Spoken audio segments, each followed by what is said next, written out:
Hello everyone, my self doctor Shailesh Sancheti, MD homeopath from Pune. आज हम बात करेंगे ब्रेन की एक बीमारी के बारे में जिसका नाम है कॉर्पस कैलोजम अजेनेसिस।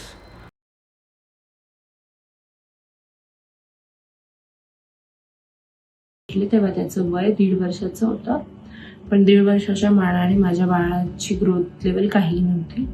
कारण 1.5 वर्षाचं बाळ चालायला पळायला लागतं, वयानुसार गेम खेळतं, बोलायला लागतं. तर माझं बाळ फक्त बसत होतं, तेही आम्ही बसवले की तो बसत होता. स्वतःहून बसू शकत नव्हता, मान धरलेली नव्हती, बोलायलाही येत नव्हतं.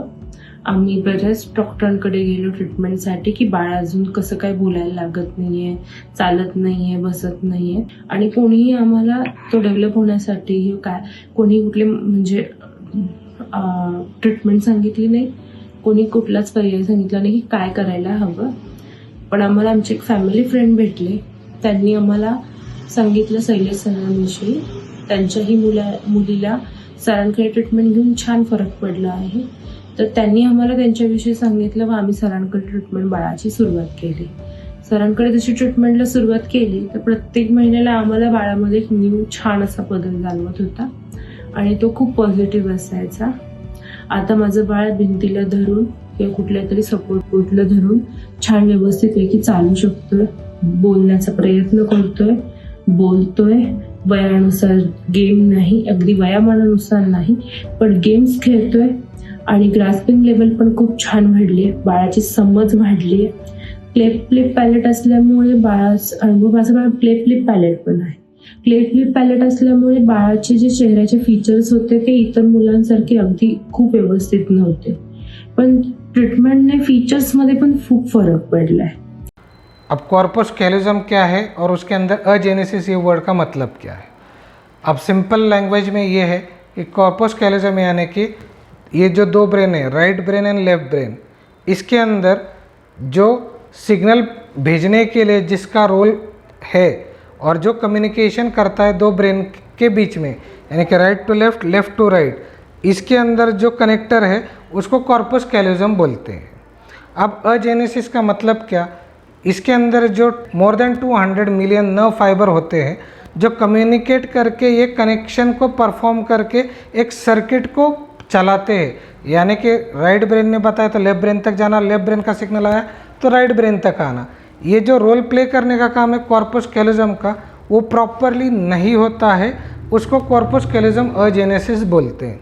इसके अंदर ये पार्शियल कॉर्पस कैलोजम अजेनेसिस भी हो सकता है, या कॉर्पस कैलोजम एट्रोफी भी हो सकता है, या कॉर्पस कैलोजम थिनिंग भी हो सकता है, या कॉर्पस कैलोजम डेवलप ही नहीं हुआ बाय बर्थ, ये भी हो सकता है। हालांकि कॉर्पस कैलोजम का ये जो डिसीज़ है ये एक बर्थ डिफेक्ट है। इसके अंदर जीन्स की वजह से भी ये शिकायत हो सकती है, या मदर को ड्यूरिंग प्रेगनेंसी रूबेला जैसी कोई भी बीमारी अगर आ जाए तो उसका इम्पैक्ट बच्चे के ऊपर हो सकता है, जिसके अंदर कॉर्पस कैलोजम अजेनेसिस, एट्रोफी, डिजेनरेशन या थिनिंग ये सब चीज़ें आ सकती है। अब इसके अंदर लेकिन दो बातें समझना बहुत ज़रूरी है, जैसे कि इसके अंदर ऑक्सीजन कम होना ब्रेन के लिए ये इसका रीज़न नहीं है, या ब्रेन इंजरी के वजह से उसको डिफेक्ट आया ये रीज़न इसके अंदर नहीं, जैसे हमने इसको सेरेब्रल पाल्सी के अंदर देखा था। लेकिन कॉर्पस कैलोजम अजेनेसिस में ऑक्सीजन का और इंजरी का कोई खास रोल अब तक के नहीं है। अब इससे क्या क्या होता है, अब सीधी बात समझ लीजिए, right to left brain communicate ही नहीं हुआ तो उसके अंदर के मैसेज एक्सचेंज नहीं होंगे, तो बाय डिफ़ॉल्ट बॉडी को वो मैसेज कन्वे नहीं होंगे तो बॉडी का वो लेवल का डेवलपमेंट आएगा नहीं। जैसे कि चलना फिरना, पैरों में ताकत आना, च्यूइंग करना, बात करना, फेशियल एक्सप्रेशन आना, इमोशनल डेवलपमेंट आना, टॉकिंग डेवलपमेंट होना, या सलाइवा एब्सॉर्ब करना, या स्किल्ड वर्क करना, या कम्युनिकेशन करना, या फिर किसी चीज़ का अंडरस्टैंडिंग करना, या इसके साथ में जैसे मैं आपसे बात कर रहा हूँ तो आप समझ रहे हो, तो वो बच्चे को आप कन्विंस कर रहे हो कि आप ऐसा करो, लेकिन उसको वो समझ में नहीं आ रहा। क्यों? क्योंकि राइट ब्रेन से अगर उसने सुना तो लेफ्ट ब्रेन तक वो जाना चाहिए, वो जा इसलिए नहीं रहा क्योंकि वहाँ का कनेक्शन जो है वो वर्क नहीं कर रहा है। That is what actually called as a corpus callosum agenesis, या इसका जिस लेवल पे इम्पैक्ट रहेगा 10%, 20%, 50%, 100%, उस लेवल की वो सिम्टम प्रोड्यूस करेगा। अब इसमें homoeopathy plays a very best role. We have many patients जिसके अंदर हमने देखा है, जैसे ही इसके बारे में भी मैं आपको एक हमारे पेशेंट का लाइव टेस्टिमोनियल के द्वारा मैं आपको वो भी दिखाऊंगा कि किस तरीके से बच्चे के अंदर डेवलपमेंट आया है। पहले बच्चे को बताया हुआ समझ में नहीं आ रहा था। अब एक बात बताइए, बताया लेकिन समझ में नहीं आया तो मतलब बताना फेल हो गया। क्यों? क्योंकि समझना, सुनना ये राइट ब्रेन में, समझना ये लेफ्ट ब्रेन में, लेकिन सिर्फ सुन के नहीं ना चलेगा, समझना तो पड़ेगा, ताकि तभी तो वो रिएक्शन आएगी ना सामने वाले की। अब उसको वो खड़ा कर दिया, बच्चा बैठ जाता था, अभी वो बच्चा अच्छे से खड़ा रह सकता है। देखिए दो चीज़ें हैं, फिजिकल एक्सरसाइज या फिजियोथेरेपी या मसाज, ये मसल फ्रीज ना हो इस लेवल तक ठीक है, लेकिन जो सेंटर में से, ब्रेन में से उसको सिग्नल आना चाहिए, वो भी उतना ही इम्पॉर्टेंट है। बिकॉज ये प्रोसेस जो है ब्रेन से सिग्नल आके, ये ऑटोमेटिक प्रोसेस है। अब मैं आपसे बात कर रहा हूँ तो मेरे हाथ ऐसे हिल रहे या मेरे एक्सप्रेशन फेस पे आ रहे, it's automatic, auto generated process. लेकिन अगर आप उसको सिर्फ फिजिकल एक्सरसाइज के दौर पे करोगे तो ये ऑटोमेटिक की जगह मैकेनिकल ज़्यादा होगा। लेकिन इस मैकेनिकल को अगर ऑटोमेशन प्रोसेस में लाना है तो आपको ब्रेन कम्युनिकेशन या कनेक्टिविटी उतनी ही ज़रूरी है।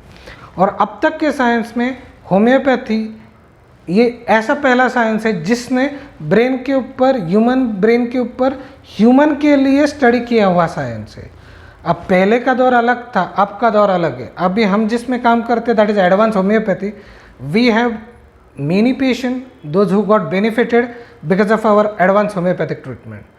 अब इसके अंदर आपको इसके अलावा ये जो सेरेब्रल पाल्सी है, कॉर्पस कैलोजम अजेनेसिस है, या बच्चा बात नहीं कर रहा, इस ऐसे किसी भी पेशेंट के बारे में या किसी बीमारी के बारे में या कैसे हम ट्रीट करते हैं, अगर कुछ भी डाउट्स है, feel free to contact us. सबसे इम्पोर्टेंट बात यह है, आप पूछोगे सवाल तो सवाल का जवाब मिलेगा, और सवाल का जवाब मिलेगा तो सवाल को हम किस तरीके से सॉल्व करते हैं और उसका आपके लाइफ के ऊपर कितना बड़ा इम्पैक्ट होता है, ये भी आप समझ पाओगे। ऐसा नहीं है कि होम्योपैथी में स्लो ट्रीटमेंट होता है, नहीं, homeopathy is very fast, very perfect और एब्सोल्युटली साइंटिफिक साइंस।